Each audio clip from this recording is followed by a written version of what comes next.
Hello friends, हमारी ये Python की जर्नी आज डाटा स्ट्रक्चर पर पहुंच चुकी है और आप लोगों के सहयोग के लिए धन्यवाद। आज हम जानेंगे डाटा स्ट्रक्चर्स के बारे में कि डाटा स्ट्रक्चर्स क्या होते हैं और डाटा स्ट्रक्चर्स को हम एक एक करके विद एग्जांपल मैं आपको डिस्प्ले करता जाऊंगा। हम उनको एक्सप्लोर करेंगे और विभिन्न तरह के एग्जांपल से हम उनको समझेंगे।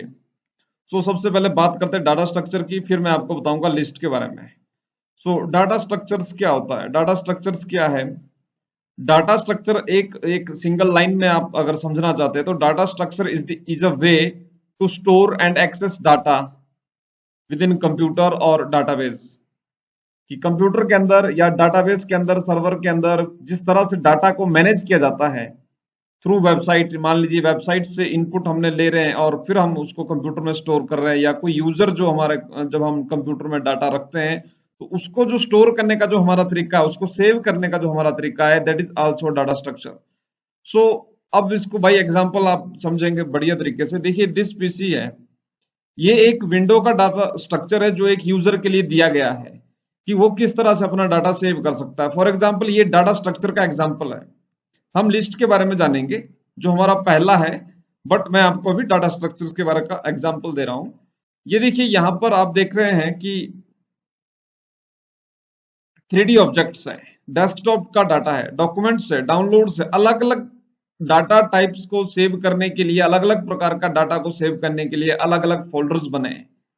इसी प्रकार से ये ड्राइव है, ये अलग अलग ड्राइव्स मैंने क्रिएट की है, इनका पार्टीशन किया है। एक हार्ड डिस्क का आपने पार्टीशन किया, एसएसडी का आपने पार्टीशन किया, उसको अलग अलग एरिया में आपने डिवाइड कर दिया साइज वाइज, ताकि आप उसमें एक पर्टिकुलर डाटा स्टोर कर सके। डाटा स्ट्रक्चर का इस्तेमाल इसीलिए किया जाता है ताकि सिस्टमेटिकली हम डाटा को स्टोर कर सके। मान लीजिए आपके पास एक अलमीरा है, अलमीरा में आपके पास 5 टाइप के आप 5 तरह के आप उस बॉक्स बना देते हैं एक अलमीरा के अंदर, और फिर उस हर बॉक्स में एक डिफरेंट डिफरेंट आप आइटम रखते हैं। ओके, या कोई भी आप इस तरह समझ सकते हैं। तो ये डाटा स्ट्रक्चर है। ये देखिए कोई हमारा मान लीजिए इनपुट है, अगर सॉन्ग्स होंगे तो इधर जाएंगे, अगर इमेजेस होगी तो इधर जाएगी, अगर यूजर आईडी पासवर्ड है तो यहाँ सेव होगा, और अगर कोई और चीज है तो इधर सेट में सेव हो जाएगी। तो यहाँ से इनपुट अंदर को आएगा।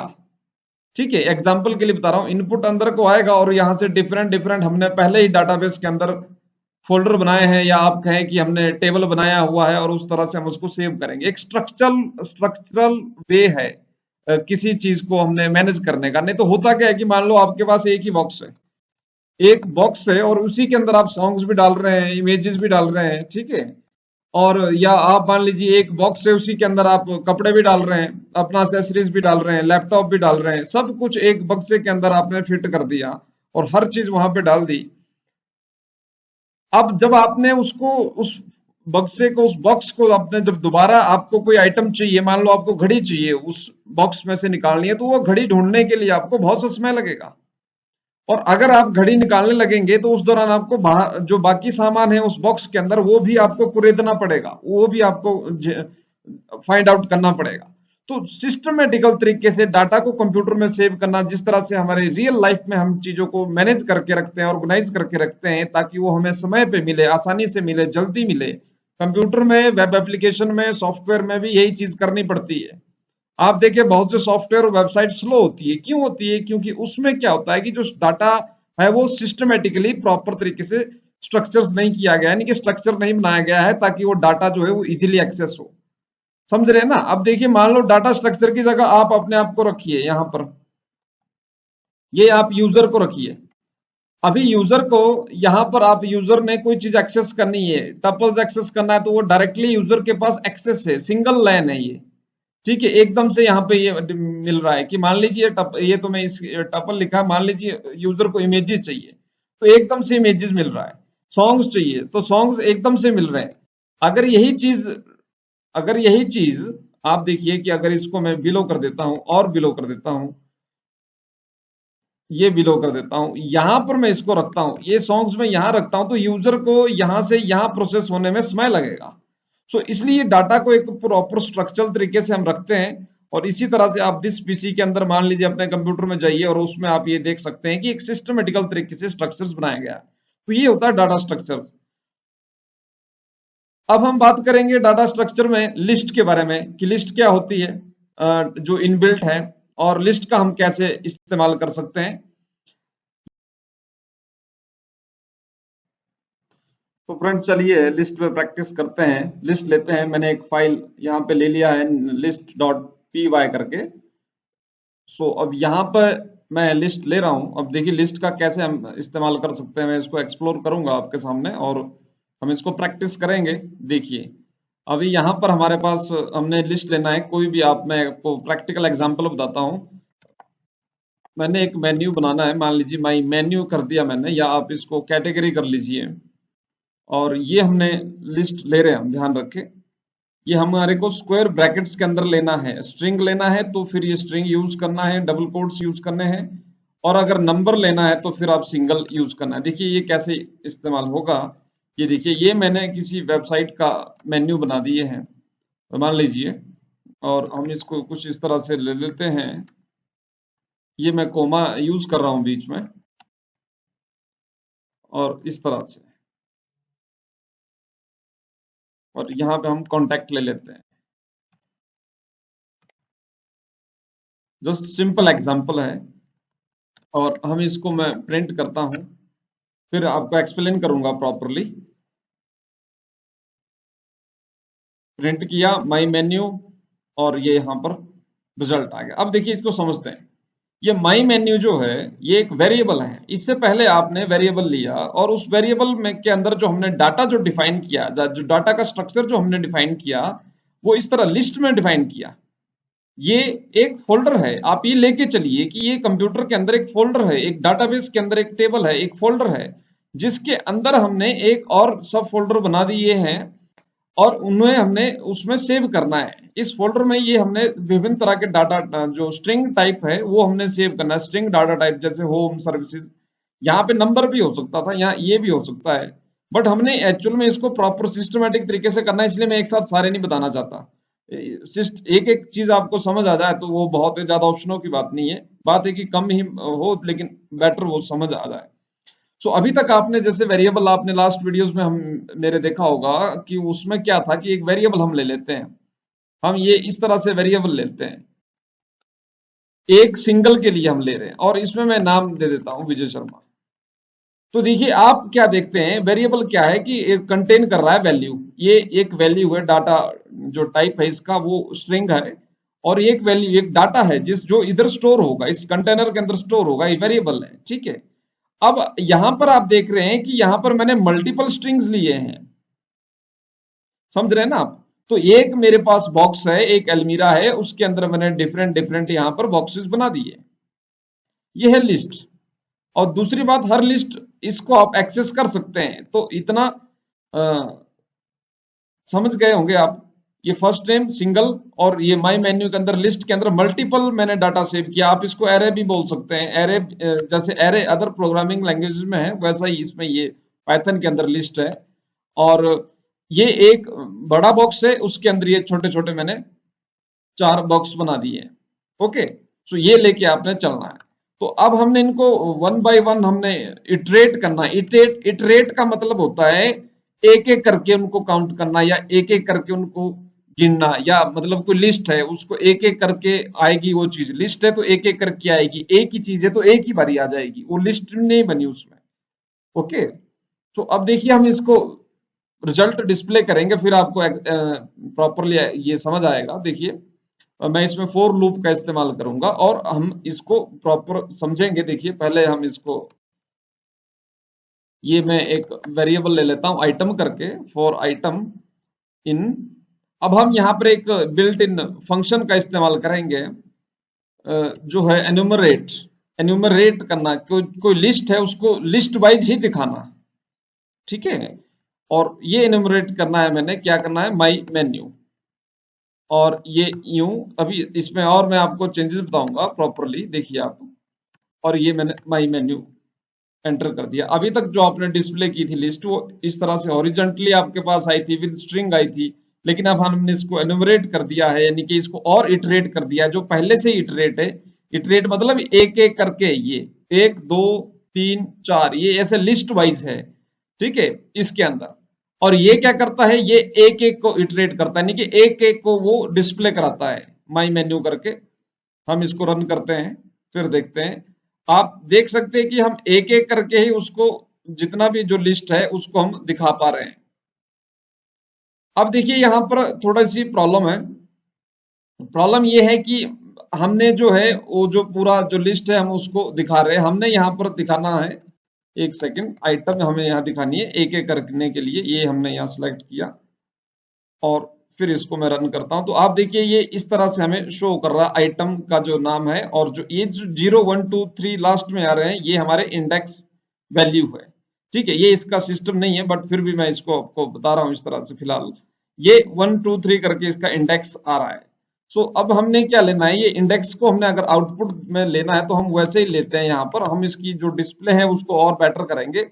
अभी आपने लास्ट में देखा था कि हमने एक वेरिएबल लिया था, अब हम यहाँ पे दो वेरिएबल ले रहे हैं, ये ऐसे करके इंडेक्स, और यहाँ पर जो एक होगा इंडेक्स और एक होगा आइटम। तो हमने क्या लेना है कि ये होम कहाँ लिखा है, ये मैं आपको अभी एग्जांपल दे रहा हूं दूसरा, उससे आप समझेंगे होम कहाँ पर है। होम की जो वैल्यू है ये है कहाँ पर। सो ये नंबर 0 पे है, यानी कि लिस्ट में जो आपका जो इंडेक्स वैल्यू है, इंडेक्स वैल्यू जहां पर ये स्टैंड करता है। अब आप पहले ये एग्जांपल देख लीजिए, ये मैं आपको एक्सेल में आपको ये एग्जांपल दिखाता हूं।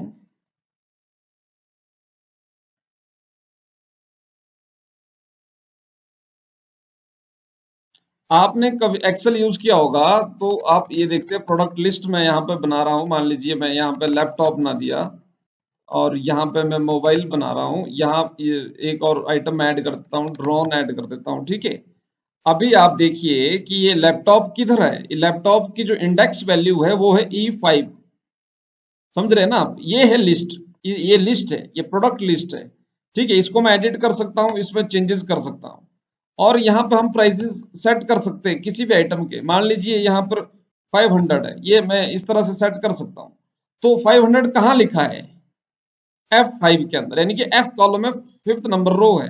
तो जैसे एक्सेल के अंदर F5 है और वैल्यू है 500, तो हमने जब कभी कैलकुलेशन हम करेंगे, अगर हमने कैलकुलेशन जब करनी है, मान लीजिए मैंने 500 को मल्टीप्लाई करना है, तो मैं 500 को मल्टीप्लाई नहीं करूंगा, मैं क्या करूंगा उस इंडेक्स वैल्यू को मल्टीप्लाई कर दूंगा। जैसे आप देखिए F5 मैं यहाँ ले रहा हूं, तो ये सिलेक्ट होगी वैल्यू जब हमने इसका इंडेक्स, मैंने 500 नहीं लिखा लेकिन मैंने इंडेक्स लिखा और मल्टीप्लाई कर दिया इसको 2 से, तो इस तरह से आ गया। तो आप देखते हैं F5 किया मैंने, ना कि मैंने 500 किया।